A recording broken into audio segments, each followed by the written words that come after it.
Inicua estratagema de Vera contra los canarios prosélitos. Aumentóse sin duda esta displicencia con una considerable falta, en que el general incurrió a los principios de su mando. Este jefe, desde que tomó posesión de la plaza, había observado que el considerable número de canarios que voluntariamente o por fuerza habían entrado en el Real y que tenían su cuartel en el centro con suficiente guardia, no podían ser a la verdad sino unas espías que avisarían a sus paisanos los movimientos más secretos de los españoles o, cuando menos, unas bocas inútiles que consumían los víveres sin pelear. Preocupado de estas ideas, intentó deshacerse de la mayor parte, trasladándolos a Europa, pero como no se atrevía a usar abiertamente de violencia, se valió de fraude y trató de engañar a los valerosos canarios por un medio en que es glorioso dejarse seducir. Vera les señaló casi con el dedo la bella isla de Tenerife que tenían a la vista y, proponiéndoles su conquista como una empresa fácil, digna de sus bríos y en que podían adquirir honor, fama y riquezas, los persuadió que se embarcasen y fuesen a hacer la guerra a los guanches, así como los españoles se la hacían a ellos. Fueron 200 los canarios que, habiendo abrazado este proyecto, dejaron su patria y salieron a la expedición en cierto navío del cargo de Guillén Castellano, sujeto de confianza que, por influjo de su amigo Diego de Herrera, servía de voluntario en la conquista. Pero este hidalgo, depositario del infame secreto, se halló en el más terrible conflicto, porque, como observasen los canarios que la embarcación se alejaba del pico de Tenerife, hacia donde creían navegar, y sospechasen al punto la vil estratagema, amotinándose desesperadamente contra el jefe y la tripulación, les dieron a entender que, si no los soltaban en la isla de Lanzarote, que era la tierra más inmediata, habían de perder la vida a sus manos. Guillén Castellano no se hallaba en estado de resistirles, y los canarios tenían tal ansia por salir a la ribera que, apenas surgieron en el puerto de Arrecife, se arrojaron al agua y se fueron nadando a tierra, donde Diego de Herrera y sus lanzaroteños los recibieron con tanta política como humanidad. Se asegura que, hallándose a la sazón en aquella isla Diego de Silva, próximo a pasar a Portugal, se llevó consigo algunos de aquellos canarios, y consiguió que el rey don Alonso les diese cierto sitio para su habitación hacia el cabo de San Vicente, donde dicen Sagres. Los restantes sirvieron algún tiempo después en el socorro que se envió al castillo de Guadero de Santa Cruz de Mar Pequeña, donde murieron unos y otros quedaron cautivos entre los moros. Cuando se tuvo noticia en el Real de Las Palmas de la mala fe con que el general Vera había procedido, concibieron los canarios prosélitos tan implacable aversión a los conquistadores y a su jefe que fueron desertando y pasándose poco a poco a los suyos, resueltos a morir bajo las ruinas de la patria. Decían a sus paisanos: nosotros tuvimos la desgracia de fiarnos de estos extranjeros, no os fiéis vosotros, porque a la verdad es gente pérfida que solo ama el interés. Gente inhumana, sin más placer que la ambición y, en fin, gente que no tiene otra razón que la fuerza. Defendeos, pues ellos mismos se defienden unos de otros, y si caéis bajo su yugo, no os dejarán ni aun libertad para derramar vuestra sangre con honra. Lo cierto es que, desde esta época, reconoció Pedro de Vera en los canarios mayor ferocidad, verificada en la derrota que experimentaron los españoles sobre la costa de los Bañaderos, donde murieron 7 y quedaron 40 heridos. Él deseó medir las armas con ellos personalmente y determinó salir a batir el terreno, poniéndose a la cabeza de un cuerpo de sus tropas y de algunos caballos. Desafío de Doramas, su muerte y elogio. Habíase apostado Doramas Juan Arteme de Telde sobre una de las eminencias del país de Arucas desde donde insultaba con sus huestes el poderío español. El general Vera, que estaba resuelto a atacarlas, se apostó también sobre otro cerro opuesto, dando a sus soldados la extensión conveniente para hacerlos más respetables. Así se estuvieron observando los dos ejércitos mutuamente, sin moverse, durante algunas horas, hasta que, ensoberbecido Doramas con la idea de su valor, envió un canario a Pedro de Vera para decirle que si entre sus afeminados europeos se hallaba alguno que se atreviese a salir con él a un combate singular, en presencia de ambos campos se podría evitar la batalla. Nuestro general quiso ser el manlio Torcuato que postrase las altiveces de aquel bárbaro, acordándose de que en su familia había habido grandes duelistas en todos tiempos. Él mismo, siendo todavía muy joven, por desagraviar el honor del rey don Enrique IV, había cortado la cabeza en un desafío a cierto caballero navarro, la cual expuso a la vista de aquel monarca y de toda su corte. Pero sus oficiales, que tenían más sangre fría o más prudencia, pudieron disuadirle por entonces. Sin embargo, como los moros habían hecho en España aquel género de certamen demasiado común, no faltó un hidalgo llamado Juan de Joses que, admitiendo el desafío, saliese al campo. Este soldado servía en la caballería y, habiendo dejado las líneas montado en un bello caballo andaluz, acometió denodadamente a Doramas, quien, sin darle lugar para que se acerquéis demasiado, le arrojó su magado con tanto brío que, traspasándole la adarga cota y corazón, le derribó muerto. La terrible algazara con que vitorearon los canarios la hazaña de su Guanarteme, redobló el encono de los españoles, no solo por la pérdida del malogrado Joses, sino por el descrédito de sus armas. Entonces fue cuando, no pudiendo Pedro de Vera ser dueño de sí mismo, salió arrebatado de furor contra Doramas y, lisonjeándose este bárbaro victorioso anticipadamente de la muerte del general enemigo, le arrojó su dardo con la mayor violencia y le traspasó la adarga. Pero, huyendo Pedro de Vera el cuerpo, evitó la herida. Inmediatamente metió espuelas a su caballo para ponerse más al alcance del Guanarteme. Ve venir silbando por el aire otro dardo. Baja la cabeza y, cosiéndose con el pescuezo del bruto, evita segunda vez el tiro. Malogrado este, se abalanza rápidamente contra Doramas y, logrando alcanzarle, le mete la lanza por un ijar y le derriba. Sintiéndose mal herido el isleño y viendo a su rival en acción de descargarle nuevo golpe, se rindió pidiendo cuartel.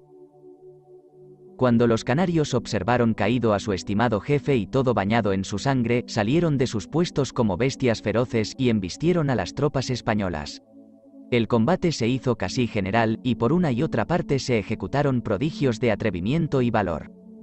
Pero como reconocieron los bárbaros que perdían mucha gente, sin conseguir romper nuestras líneas, y que no les era posible recuperar al Guanarteme, se desparramaron por las cumbres, dejando en la fuga un número considerable de prisioneros y heridos.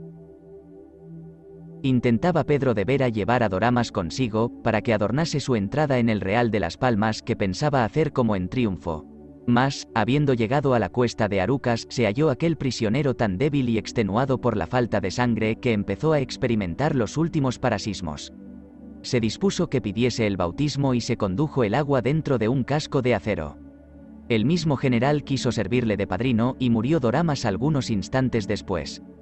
Fue sepultado en la célebre montaña que retiene su nombre. Acompañó casi todo el ejército su entierro con un gran número de canarios que prefirieron el cautiverio a la pena de separarse del cadáver. El padre Abreu Galindo asegura que, hasta sus días, se conservaba el sepulcro de aquel isleño, orlado de un cerco de piedras y en medio levantada una cruz. Así murió, colmado de la sólida gloria militar, aquel héroe salvaje, después de haberse hecho un lugar tan distinguidos entre los suyos por sus bríos, su capacidad, sus hazañas y aún por sus delitos. Todas las acciones de Doramas tuvieron la propiedad de interesar. La patria cuyo gobierno había usurpado para defenderla y por la que sacrificó la vida, le lloró amargamente, llamándole su ornamento y el último de los canarios. Los españoles, que le aborrecían y respetaban, reconocieron que desde que el Guanarteme de Telde había fallecido, se había comenzado a conquistar verdaderamente el país. Construcción del fuerte de la Gaete. En efecto, todos los lugares abiertos y accesibles de Telde, Satautejo, Arucas y Moya estaban a discreción de nuestros conquistadores, de tal manera que los isleños ya no osaban apartarse de los puestos que habían fortificado en las alturas de Gáldar, Moya y Tamaracait. Y como esta nueva situación impidiese el tránsito libre de una parte a otra de la tierra, determinó el general Vera, después de haber oído a los desertores, que se ejecutase un desembarco sobre las costas de Gáldar con el designio de inquietarles por todos los caminos posibles. Dióse principio a esta expedición, a que se destinaron 2 fragatas, desembarcando las tropas felizmente por el Agaete, y siendo este paraje, a causa de sus buenas aguas y bosques, muy a propósito para construir una fortaleza desde donde se pudiese correr el territorio comarcano, se emprendió inmediatamente la obra, con tal aplicación, que el general se halló en pocos días con una especie de castillo y casa fuerte, fabricado de piedra, barro y tapias, que le sirvió de plaza para las correrías que se hicieron durante los 2 meses que permaneció en el país. Cuando volvió al Real de las Palmas, confirió la alcaldía y gobierno de aquella importante fortaleza al capitán Alonso Fernández de Lugo, poniéndole una guarnición de 50 hombres y 10 caballos. Nueva derrota en Tirajana. Algún tiempo después destacó el general otro cuerpo de tropas hacia el distrito de Tirajana con la mira de desalojar a los canarios de un importante puesto donde se habían fortificado, y aunque la subida era como todas las de la isla, agria y difícil, embriagados con la memoria de las antecedentes ventajas, marcharon los conquistadores a ellos con sobrada satisfacción. Tirajana era para los españoles un paraje fatal, y se experimentó por segunda vez que los isleños no necesitaban sino de brazos y de piedras para rechazar en semejantes desfiladeros todas las tropas enemigas. No pudiendo las nuestras sostenerse mucho tiempo, se retiraron con pérdida de 25 hombres y considerable número de heridos. Sin embargo, se dice que el general Vera, habiendo llegado con nuevos combatientes, se aprovechó de la confianza que había inspirado a los bárbaros el vencimiento y que, volviendo a atacarlos cuando estaban más desapercibidos, forzó el puesto de manera que le desampararon. Hazañas del canario Ventaguaya. Pero quedaba todavía en Canaria un hombre que, sosteniendo solo todo el crédito de su nación, se hacía temer de los cristianos.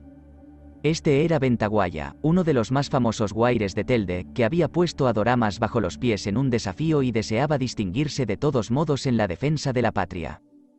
Había observado que nuestros conquistadores solían ganar a sus paisanos con el bautismo, e infiriendo que este era como un flaco por donde se podría abrir brecha en la plaza y sorprenderla, se vino un día al Real de las Palmas desarmado y diciendo quería ser cristiano y conquistador. Admitido con universal complacencia, se aplicó enteramente a examinar con toda atención el orden del gobierno interior, la disciplina de la tropa, el estado de las murallas, el método de mudar las guardias y hacer las centinelas, etc. Y luego que se creyó bastantemente instruido, hizo fuga y se reunió con los suyos. Es imponderable el estrago que hizo desde entonces este hábil canario entre los nuestros, pues apenas pasaba noche sin que insultase el real, sorprendiendo las centinelas y aprisionando los soldados que solían salir de la plaza a coger marisco u horchilla. Meditó además de eso un golpe capaz de trastornar en media hora los progresos de toda la conquista de Canaria. Procuró reclutar todo el paisanaje que pudo y, dividiéndole en dos cuerpos, los llevó con el mayor silencio al campo enemigo, a fin de darle un asalto general. El cuerpo de canarios ligeros debía emprender un falso ataque por la parte de tierra, a fin de sobresaltar la trasnochada guarnición y obligarla a acudir allí con toda la fuerza. Desamparada de este modo la parte del mar, debía atacarla el grueso de la chusma y entrar en la plaza sin dar cuartel. Este plan a la verdad no estaba mal trazado, pero la buena suerte de los españoles o el destino de los canarios hizo abortar un proyecto que se figuraba indefectible. Los isleños que debían fingir el ataque tardaron en la ejecución, y los que estaban por la parte del mar, imaginando que cierto ruido que casualmente sobrevino en la plaza, era ya efecto del combate de tierra, se avanzaron sin tiempo a la muralla y montaron al asalto guiados del ejemplo del atrevido Ventaguaya. Inquietos toda la guarnición, tocóse prontamente a rebato y, corriendo a las armas los españoles, hicieron una defensa gloriosa, con muerte de muchos canarios y pérdida de algunos europeos. Viéndose los bárbaros rechazados, huyeron precipitadamente a los montes, sin que el general Vera se hubiese aventurado a seguirlos, temiendo alguna emboscada, en que eran tan astutos y aún la guarnición se mantuvo sobre las armas muchas noches. Tampoco se durmió Ventaguaya. No se pasaron muchos días sin que volviese a Guiniguada, acompañado de un solo confidente, con quien escaló la muralla por la parte menos defendida, y, como era ladrón doméstico, se encaminó a las caballerizas del general, con ánimo de dar la muerte a aquellos brutos que los canarios solían temer más que a los jinetes.